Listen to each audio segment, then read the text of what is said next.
They say the only constant in life is change. Cliche, maybe, but an absolute truism in both life and logistics, you know it. Welcome to today's episode of Better Yet, the Fireside Chat series where we sit down with innovators, visionaries, and leaders in logistics and last mile parcel delivery. Joining us here today are Heidi Kay, Head of Strategy at CloudSort, and Josh Fredman, SVP of Growth and Operations at Better Trucks. Welcome to you both. We're in for a treat. Thank you, Dan. Thanks, Dan. Today, we're going to cover a lot of ground as we navigate a potentially turbulent, but no doubt very interesting second half of this year. We're going to talk about the significant USPS rate increases as part of their 10-year Delivering for America plan.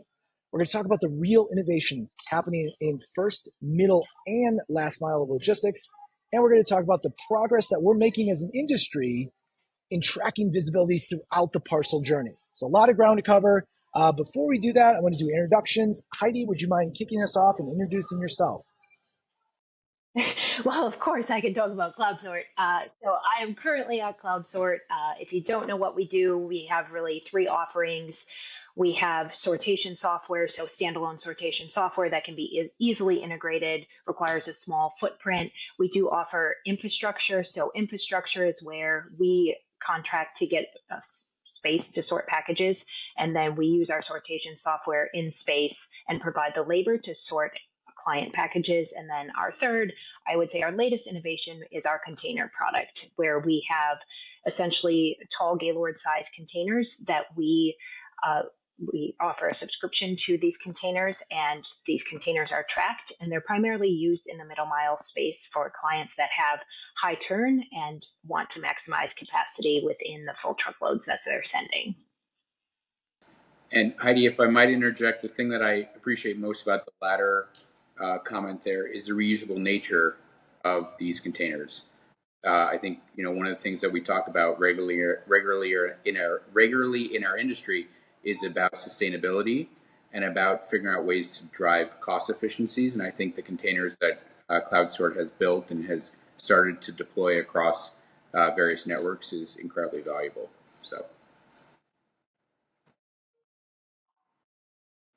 And I'll introduce myself. Heidi, we're thrilled to have you here today. I'm Josh Fredman. I lead the commercial team at Better Trucks. We're a last mile parcel delivery service. We're currently in about 25 metros in 13 states. We're planning to grow a little bit more this year. One of the differentiators for us is we have a completely connected line haul network between all the metros that we serve. And then the other piece that I would highlight about our business is that we've built all our own technology. And so that is a key differentiator, not only for our clients, but also to help build efficiencies and to help drive cost improvement. Thank you, Josh. All right, let's dive in. We're going to go right at it, not holding any punches. As this episode hits the air, USPS, is part of their 10-year Delivering for America plan approved by Congress, is going to enact some pretty significant rate increases across sub-pounds, 1 to 5 pounds. These are going to range anywhere from 5 to 20%. No doubt there's been no loss of ink spilled in noting these increases, but I want to hear from both of you.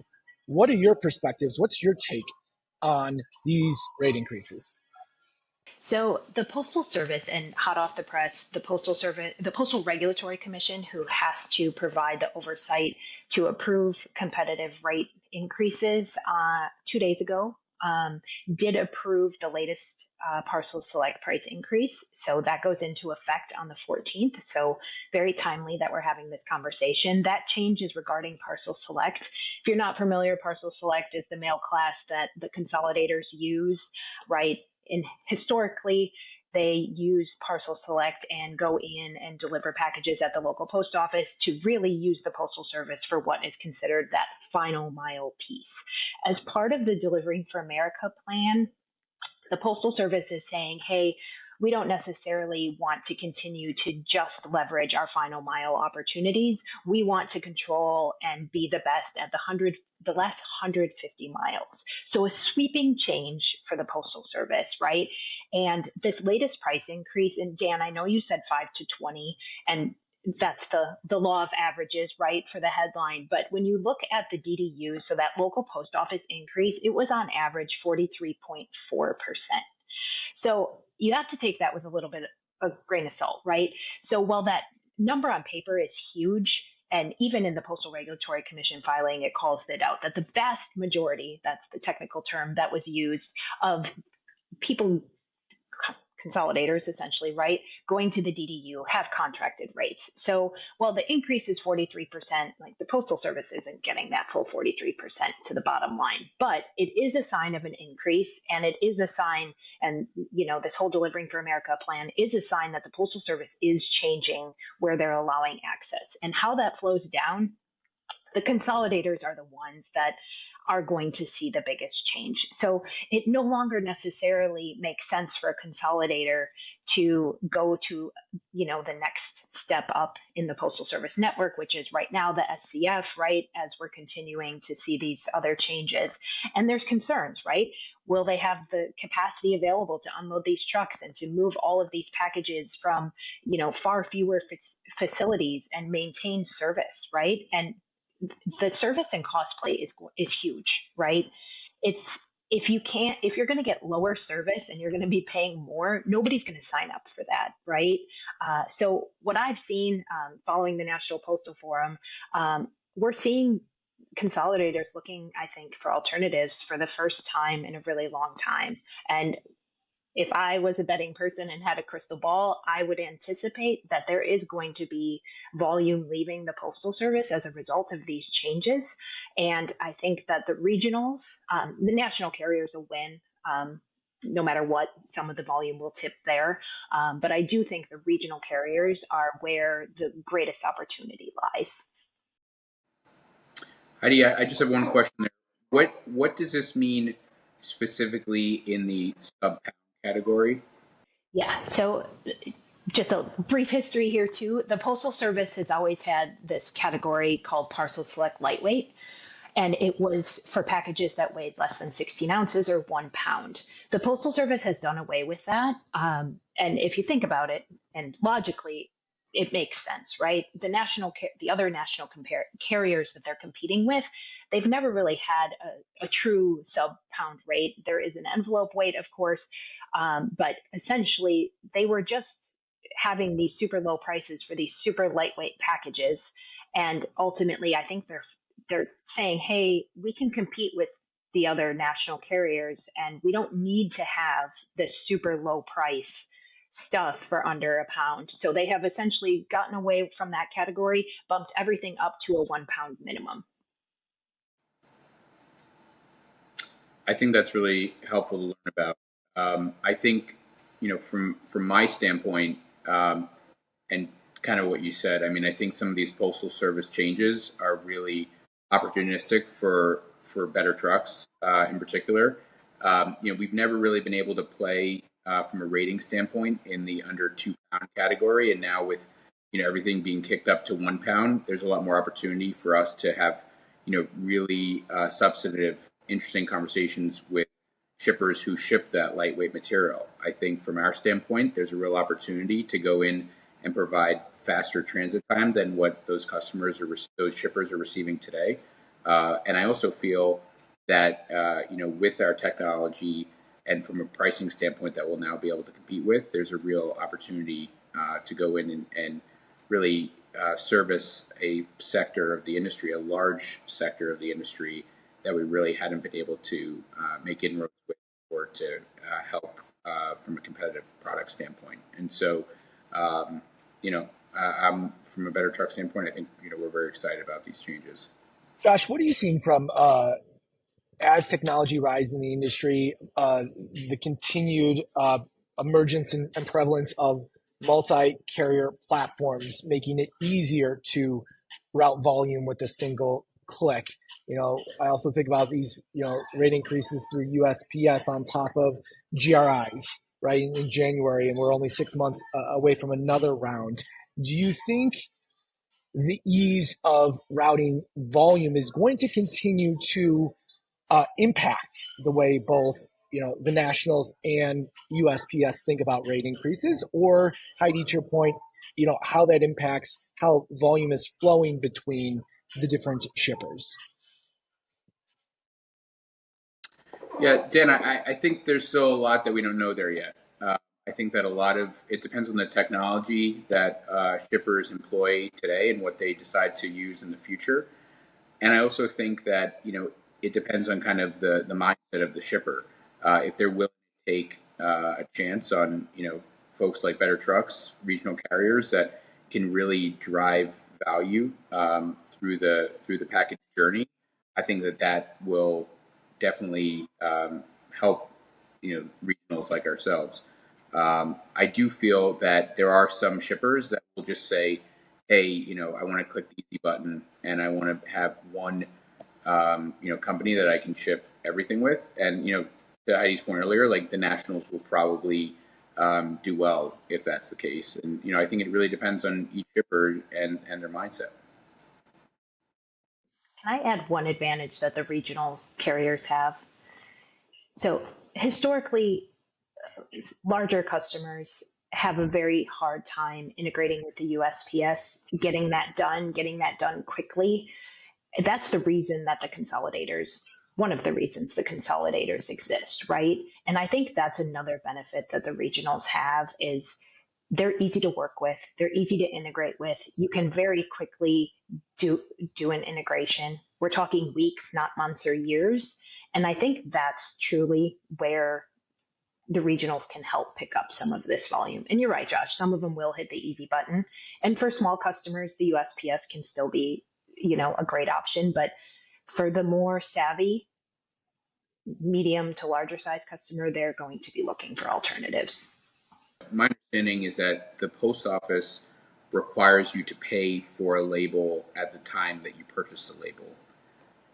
With other carriers, especially folks like us, there's a payment term, a net payment term, and so therefore you do not have to pay for the parcel, the label at that time. And so from a cash flow standpoint, there are some opportunities or benefits to using folks like us that maybe some shippers aren't thinking about. Definitely, yes. Just like a piece of mail, you have to put your stamp on it before they'll take it. Same with your packages. Fabulous. Thank you both very much for those perspectives. Let's move now from rate increases to innovation. Heidi, I want to put you on the hot seat. So you've had a fantastic purview of kind of the end-to-end process throughout your career in different roles, first, middle, and last. So I'm going to ask you now, where are you seeing the greatest innovation in the parcel journey or the most innovation at the current time? So I will say I still see a lot of people trying to innovate on final mile delivery. I feel like it's gotten all the attention, it's gotten all the budget dollars for, I would say, the last 10 years, right? How do we do it faster? How do we do it for less money? What else can we do? What pictures can we take? What tracking can we offer? And selfishly, I now sit mostly in the middle mile space, and I will say middle mile has been the most neglected piece of the whole delivery, the delivery path, if you will. So to me, more focus on the middle mile, like it is ripe for innovation. There's not, there is some stuff going on. Obviously everybody has competitors, right? No secret, we have competitors, but I think historically clients have thought, as I grow and as my volume continues to grow, I need a bigger building. I need to add multi-million-dollar sortation systems, right? I need to strategically set these places up. Historically, we've called them football cities, right? The big metro areas. And from my perspective and from CloudSort's perspective, right, we definitely see the opportunity and more like these smaller footprints located closer to the volume. So yes, in some cases, those are those football cities I mentioned, but also you don't need this huge footprint to accomplish and be able to build out, sortation, to be able to figure out, using that sortation to do the zone skipping, and creating the value at the point of origin. It creates so much more savings than trying to do everything at the end, right? So grouping your packages and touching them at origin, right? Having them prepared for the destination that's going to receive and ultimately, do that final mile piece. I think that's where there should be more focus, and that's where there is savings to be had. Heidi, I don't want to put you on the spot, but I do want to just ask, how does CloudSort and the functionality that CloudSort provides enable cost savings for shippers and carriers? So ultimately, what I just described, doing that work at the point of origin. So our software enables the capability to be able to sort your packages at origin. Also, we have clients that are final mile carriers, right? And they need to sort at destination. But creating those packages, so if you can cross dock a pallet versus touching that pallet 3 times throughout a network, or touching that package on that pallet 3 times throughout the network, you are going to reap those savings. You're going to save time and you're going to save cost as that package itself moves through the network. Does that answer your question, Josh? Yeah, no, I think that makes perfect sense. I think that the beauty of it is that this does not require additional dock doors at a facility. No. And that is where there's a ton of cost that some shippers weigh heavily on shippers, and that can sometimes make it more difficult for Better Trucks to bring in a new client, because some clients associate a dock door with a carrier, and CloudSort and the technology that CloudSort has built says, hey, we don't need that. Like, you can keep your current footprint, you can keep your current facility as is, and you can still achieve cost savings from using a Better Trucks as an example. Right. In our software and the space required, we have some that are less than we have had some that are less than 5,000 square feet, right? It's a very small footprint. It really depends on your volume and the number of load points that you need to sort to, or the different attributes you want to sort on. But ultimately, it's a much smaller space requirement, and generally, most clients have the space that maybe is being utilized for something not as beneficial at the moment. From my standpoint, Heidi, I think that one of the beauties of the innovation that CloudSort has built and is continuing to build is solving a key issue that we have at Better Trucks, which is, how do we not lose money on the middle mile, right? So we need to fill up our trucks in order to continue to grow our business, and using technology is a real differentiator for that. And so whether we're carrying parcels on our trucks or client freight, as long as we can make the most of that truck and make sure that it's full every day, that's really where there's real benefit for us. And so the innovations taking place there are very helpful. I'd be remiss to not call out the innovations that are in the last mile space as well. I think that that's really a differentiator for us, whether it be from a rating standpoint, whether it be from a tracking standpoint, whether it be from a customer experience standpoint. All of those and the developments or the enhancements that we've built and we continue to build are helping to take I would say, an archaic industry and kind of modernizing it across the board. And so we've been able to do that in the time that Better Trucks has been delivering, and we will continue to do that going forward. Building upon that, go ahead, Heidi, please.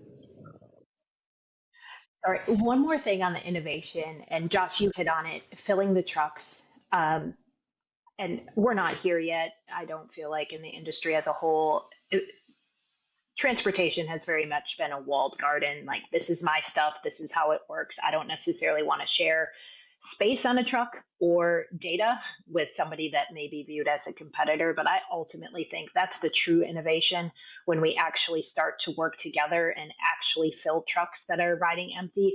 If you think about the LTL world, like, Josh, you don't care if your pallet is next to my pallet, right? As long as it's getting delivered. But this walled garden of, hey, this is my stuff and it only rides on my schedule and my transportation that I contracted, that mentality, the sooner we get away from that, and it's years and years of unraveling that has to be done. But I ultimately think that's the true innovation, when people that have historically been seen as competitors start to work together.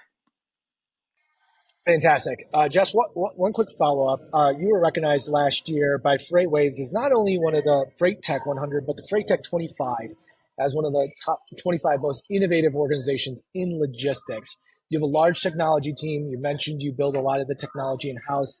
My question is, like, what inspires you? Or, you're making significant investments on behalf of your shippers. I guess my question is, like, why? Dan, I could talk about this for a long time. I think the short of it is, we believe in improving the customer experience, and we believe in building technology that is agile and flexible, that services client and customer needs holistically. And so, whether we're, turning the knob, a quarter, or we're turning the knob more than that, every incremental turn is an. And so I think that what we've heard from our clients, and one of the reasons why they choose us and they continue to grow with us, is because they appreciate all of those developments that we're making. Not only because we see opportunity, but because we listen to their feedback, and we make those changes quickly. And so what we do for one client might be different from another client. And I think what you see with some of the providers that have been in the industry for a while, especially the nationals, is kind of you have to fit into a certain mold. And that's not the way that we operate. Thank you. I want to double click into just one piece that you both talked about, and then we'll keep moving. That's parcel journey tracking. So Heidi, I guess I'm curious on your perspective, like from the outsider's perspective, it would seem like a relatively easy, challenge to solve from click to delivery. The three of us know it's anything but. So we all know we still got a ways to go, but what are you seeing, or how are we progressing in tracking that parcel journey?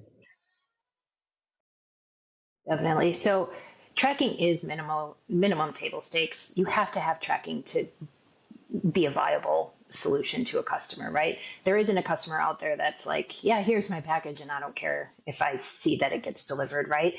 But it is difficult. And back to my walled garden approach, every carrier has set their own definition for statuses. I mean, luckily, I feel like the status is in and out of a building, right? Delivered, an exception. Like some of it has become standardized, but overall, it is very disjointed. And the way you get tracking from different carriers is all different. And how close to real time is it?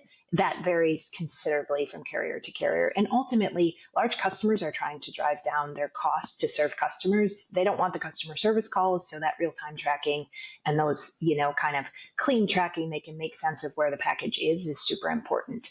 And I will say, it is like to streamline that and to build all of that, like there is effort required, but it makes for such a better customer experience when no matter what color carrier truck is pulling up at your door, you get the same experience as a customer ordering from whatever website you order from. Now, there's large companies that do these tracking implementations, and I would say that it doesn't need to be that complicated. There are smaller, lighter weight solutions available. Josh can probably tell you all about one, but it is required. I will go back. I won't necessarily say the company, but I worked for a company that we needed to make a very quick tracking change. And back in the day, that would have been 18 months to change what we actually showed from a customer facing perspective, 18 months, right? And we had to go through all of these hoops to be able to change what the verbiage said. You can't, in today's environment, like you need to be receptive and be able to change things on the fly and have like a super easy to change, easy to modify, and then, seamless to the customer. It has to be seamless to the customer and meaningful to the customer. Yeah, Heidi, I would agree with that wholeheartedly. I think one of the things that we've seen on our side is the implementation process. It may take 18 months, but it also may cost $1 zillion. And so from that standpoint, the customer might be less inclined to make a change. They may also be less inclined to move forward with using, better trucks as an example because of that kind of obstacle that they have to overcome. And so I agree with you. Tracking should be table stakes. It should be very simple. It should be very easy to make updates and changes. We've built a tool that we think helps with that, makes customer integrations quick and easy. It doesn't matter who the tracking events are going to or how they're getting there. It's all about seamlessly plug and playing or quickly dropping in a certain update from a tracking event, whether it's its event, whether it's the verbiage that the customer sees. It's all very quick and easy. And we believe that in building Vestigo, there's a lot of benefit to shippers and customers alike because it's so quick and easy to make these updates and allows for shippers to use additional carriers. It doesn't matter who the carrier is. The technology that the carrier employs, it doesn't matter. It's quick and easy to make and to integrate with. And we believe that tracking is just one of the fundamentals that is so important to our industry, and we want to see everybody have the same tracking events and no longer have tracking be an issue or a preventing carriers and shippers from working together going forward. So I think that there's a lot of technology changes that have gone into the tracking world. To your point, Heidi, some of them cost a lot of money. We don't believe it has to cost a lot of money. We just believe that it has to be able to, the information has to flow easily. And, I think that, we want to see that as a carrier, and that's why I've built out Vestigo to help with that. Fantastic. I want to keep this moving. We have two more topics before we get you both out of here. We're going to move from kind of the software side of things or the invisible side of things to the very tangible side of things. So, Heidi, I want to start with you. Thanks to those advancements in technology, we're now able to rethink our physical footprints in logistics. So what shifts are you seeing in either those footprints or warehousing or transportation thanks to the emergence of advanced technologies, even over the last 3, 4, 5 years? Definitely. So I think we're seeing a continued move to locate physical infrastructure closer to the customer base, right? That's not going to change. What I think we learned, right, coming out of the pandemic, where capacity was so important and having a bunch of capacity for final mile packages, right? During the pandemic, it went gangbusters, and then post-pandemic, we sort of had that constriction, right? And now everyone's like, ooh, I got this big building. What am I going to do? So I think what we have seen and what we specifically do is we work with partners that have space available. As I mentioned, like you don't need a ton of space to do sortation, right? You just need that space in the right location, or a partner that says, hey, I've got like this empty 10,000 square feet that's sitting idle. I would rather leverage somebody who can use that and make money. And so we are seeing a shift there. So like I mentioned, we work with partners across the country. So if you have a need in, I'll just say Salt Lake City, right? Maybe not a super popular market for everybody, but in Salt Lake City, we can work with our partner and we can say, okay, what time do you need sortation? What time do you need to dispatch? And we can work backwards from all of those needs and provide the space to get the work done. So you don't have to go out and lease a building, right? You don't have to go out and put in a sorter, and you're going to be able to save time and money by having that location available to do the sortation and potentially take advantage of that zone skipping. So smaller facilities maybe partnered with somebody else to use their space, like it has to continue. I think from our standpoint, Heidi, just to follow up on that, that space that you're talking about may be totally idle from, I'll make this up, 7 p.m. to 7 a.m. That is when the bulk of our work takes place, with trucks going in and out, with the need to sort packages. And so, instead of having our own standalone facility that might be operable only during the evening and overnight, how can we work to drive down, our costs and use facilities that are otherwise unmanned or otherwise unutilized during times when they're not needed for other businesses. And so I think that that's a real opportunity and benefit for folks like us, but even the big carriers and the big carriers that look at Memphis Airport, look at Louisville Airport. Memphis is in the top 10 busiest airports in the country, but most of their operations take place between 9 p.m. and 6 a.m. And so I think that that's a great example of kind of how, you know, assets can be used during, non-peak times for other businesses.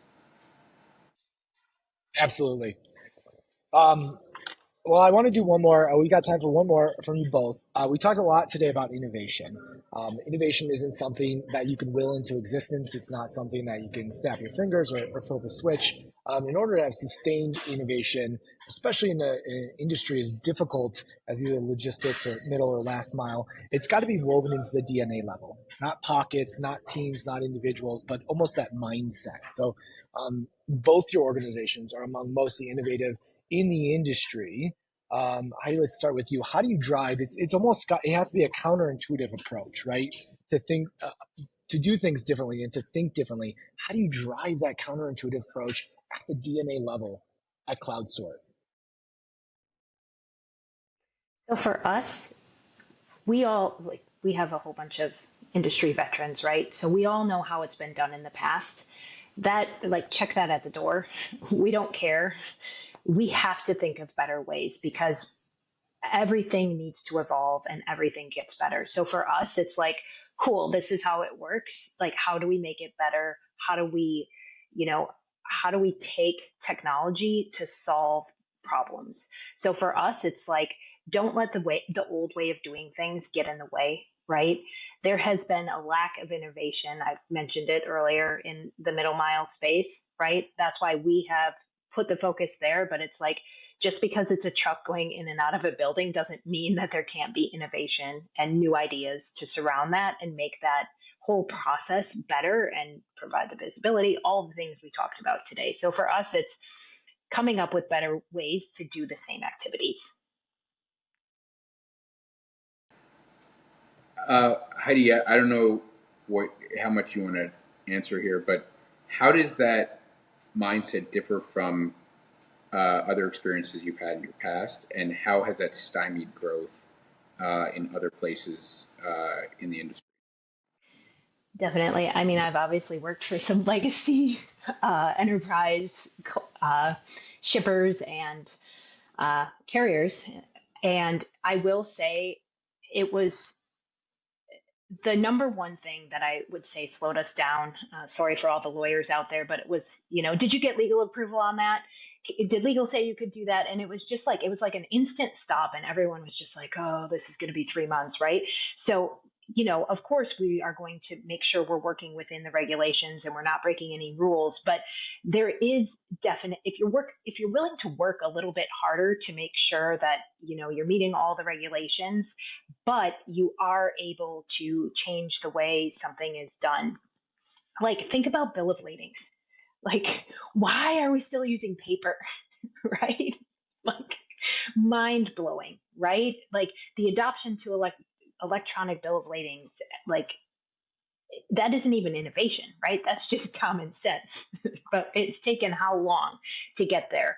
And I feel like you can't let like a legal get in your way. And these big organizations, they have people that their job is to say, why doesn't this work, right? Or I've been here 20 years and we've tried this idea, but it's like, or we've tried a way of doing this and it didn't work. And I mean, that's some of the, not the Amazons of the world. Amazon will try and fail, right?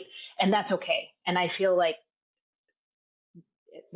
a big portion of who I work with also came from Amazon. So for us, it's like, hey, let's test and learn. Let's not check it at the door and say, hey, it's not going to work for us. Let's abandon that idea. No, let's try. Let's see if it works. And if it doesn't, hey, we'll pivot. We'll try something else. Yeah, I mean, makes a lot of sense. From our standpoint, our company is led by a bunch of people who are relatively new to the parcel industry. And so we're consistently questioning the why, or why do we have to conform to a certain way, or how can we think about opening doors in a different direction. I think the best example most recently that we've had internally is talking about why are labels important, and why do certain label characteristics need to be on every label, and why is there a requirement that every carrier have a different label? And so, if you think about the airline industry and you think about the paper ticket to the e-ticket change, can there be just a white label, or can there be, some alphanumeric characters on every box that then gets the package where it needs to go, regardless of, what is physically on the label, whether it be from a routing code or from a barcode or a certain type of barcode. And so I think as we go forward, we're going to continue to push the envelope on that and to work with not only our technology partners, but also our shipping partners to better understand what their requirements are and to better understand, what the needs of the industry are. Because at the end of the day, a lot of this innovation is can become available, but if people are not going to adopt it, or it's going to be hard to adopt, then it's going to be really difficult to make or create a new foundation. And I think that if we're looking for sharing trucks in the future with competitors, or getting shortening the integration timeline to a new shipper, it comes down to kind of how can we think more broadly about ways to make it easier to technically build these systems that will promote not only eventual faster transit times, but also lower costs. And so I think that that's what we're focused on from an innovation standpoint. Awesome. Thank you, Josh. Okay, I'll get you both out of here on this one. We call this series Better Yet for a reason. We believe the best is yet to come in this industry. So Heidi, I'll start with you. What excites you most about logistics and where we're going over the next 12 months in this space? So first, my number one would be an uneventful peak, would be excitement. That's not the answer you're looking for. My second answer is I am excited about the new final mile carrier options for customers. I am excited for the challenge to the big three that have controlled that market. And I think the best is yet to come, as you just mentioned, but I think it's going to be a super exciting space to watch. And as these USPS changes come down the pike, I think we're going to have a lot of exciting things happening in the new emerging carrier space. Yeah, Dan, I'm very excited. Postal Service changes as well. I think there's going to be a ton of upside to Better Trucks, and I think that while the post office may be making these changes for their own benefit, I think that there's going to be a lot of added benefit for shippers using Better Trucks, and that's what I'm most excited about. So I too hope for an uneventful peak. I hope for a lot of packages going through our network, but I also believe that we are on the cusp of some major changes in the industry, and that really excites me. All right, thank you so much. No doubt a lot of changes, but also a lot of opportunities. So very much appreciate hearing both your perspectives as we work to navigate this change. This has been this episode of Better Yet. We'll catch you on the next one. Thank you very much, Heidi, and thank you very much, Josh. We appreciate it. Thank you both. Thanks, Dan.